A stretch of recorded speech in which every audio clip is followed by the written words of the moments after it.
Hello दोस्तों, आज मैं एक्सप्लेन करने जा रहा हूँ अमेरिकन हॉलीवुड मूवी द वुल्फमैन को। वुल्फमैन एक हॉरर थ्रिलर सस्पेंस मूवी है जिसको ली बैनल ने डायरेक्ट किया और ये मेगा प्रोजेक्ट की बड़ी मूवी है जिसके ट्रेलर बड़ी देर से स्क्रीन पर चल रहे थे। $24 मिलियन से बनी इस मूवी ने बॉक्स ऑफिस पर $34 मिलियन का बिजनेस किया।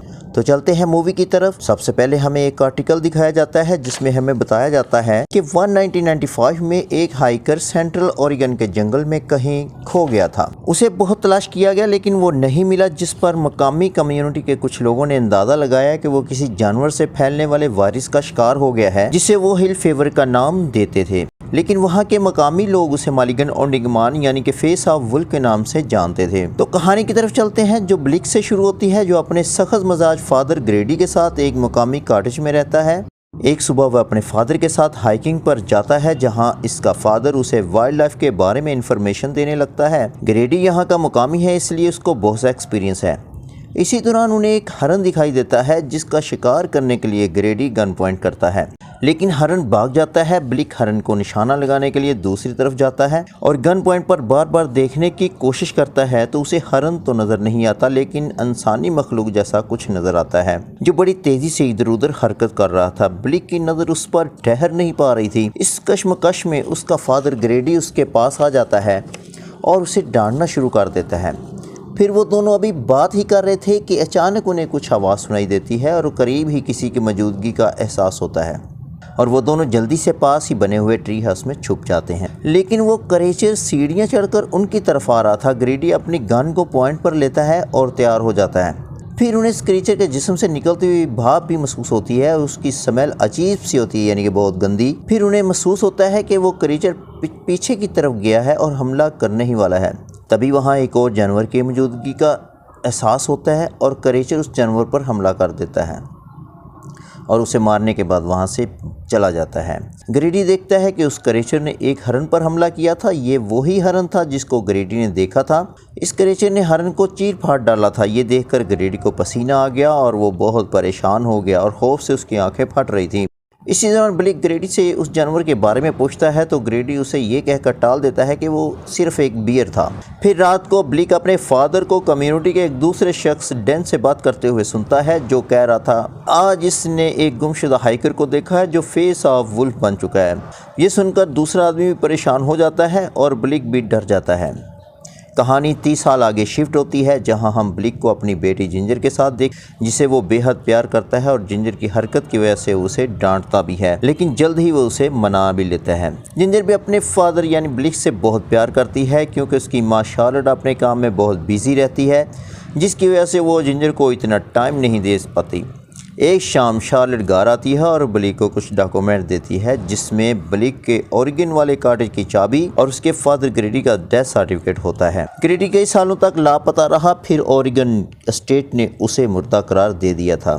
ब्लिक डिनर करते हुए कहता है कि वो अपने फादर ग्रेडी के साथ बहुत अरसे तक रहा। जब वो बड़ा हुआ था तो उसे छोड़कर चले गए, फिर कभी उसने उनसे बात नहीं की जिसका अभी तक उसको बहुत दुख है। फिर अगले दिन वो शार्लेट को उसके ऑफिस में आकर लिंच देता है और कहता है कि उनको अपना रिश्ता और बढ़ाना होगा और समेटना होगा क्योंकि उसे एहसास हो चुका है कि उसके लिए उसकी बीवी और बेटी ही जिंदगी है। और साथ ही कहता है कि वो सब मिलकर अपने फादर ग्रेडी के कॉटेज जाएंगे और समर कैंप वहीं गुजारेंगे और मैं तुमको ऐसे नज़ारे दिखाऊंगा जो मैं बचपन में देखा करता था और ऐसे ही आपस के रिश्ते को हम बेहतर कर लेंगे। इस फैसले को शार्लेट भी मान लेती है क्योंकि वो भी यही चाहती थी। अगले रोज़ वो सब हंसते खेलते जंगल की तरफ जाते हैं लेकिन उन्हें कॉटेज तक जाने का रास्ता नहीं मिल रहा था।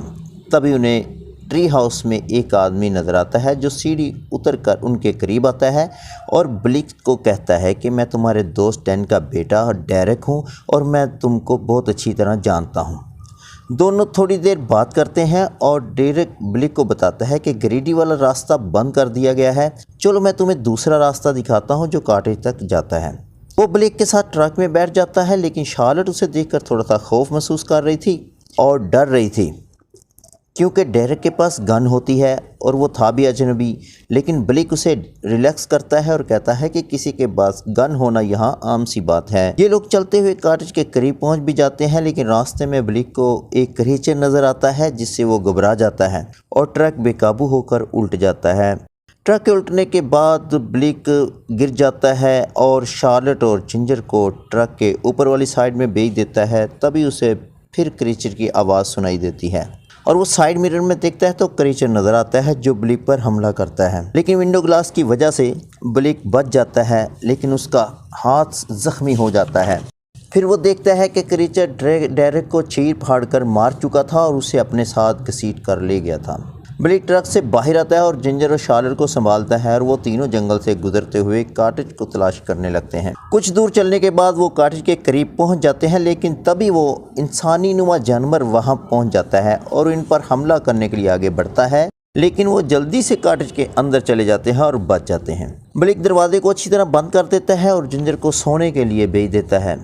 शार्लेट इस हादसे के बाद बहुत डर गई थी, लेकिन ब्लिक उसे तसल्ली देता है और संभालता है और कहता है कि वो किसी भी हाल में तुम्हें बचाएगा। फिर वो जिंजर के पास जाता है और उसे हौसला देने के लिए हमेशा एक बात कहता है कि वो लोगों का जहन पढ़ सकती है। जब वो अपने फादर यानी ब्लिक के सर पर हाथ रखकर कुछ ना कुछ बोलती तो वो यही सोच रही है कि उसकी हाँ में हाँ मिला देता और उसकी बात से इत्तेफाक कर लेता। ये एक बहुत ही मासूम लम्हा और कीमती लम्हा था, क्योंकि वो अपनी बेटी को बहुत प्यार करता था। खैर वो जिंजर को सुलाने के बाद बाहर आता है।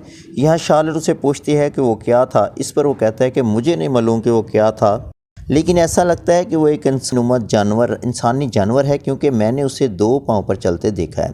फिर वो बेसमेंट में जाता है और जनरेटर ऑन कर देता है, जिससे सारी कॉटेज में रोशनी हो जाती है और फिर वो अपने फादर ग्रेडी के रेडियो से हेल्प मैसेज भेजने की कोशिश करता है। अचानक ब्लिक को भूख महसूस होती है तो वो आसपास देखता है और वहाँ खाने को कुछ मिल जाता है, जिसे वो खाने लगता है, लेकिन उसका एक दांत टूट जाता है। शार्लेट जल्दी से उसे फर्स्ट एड देती है और तभी उसकी नज़र ब्लिक के जख्म पर पड़ती है जहाँ बहुत बड़ा कट लगा हुआ था। ब्लिक कहता है कि शायद ये विंडो ग्लास लगने की वजह से हुआ है, लेकिन शार्लेट कहती है कि ये ग्लास के कट जैसा बिल्कुल नहीं लग रहा। थोड़ी देर बाद शार्लेट सोने चली जाती है और ब्लिक दरवाजे पर कील ठोंकने लग जाता है, लेकिन गलती से हथौड़ा उसके हाथ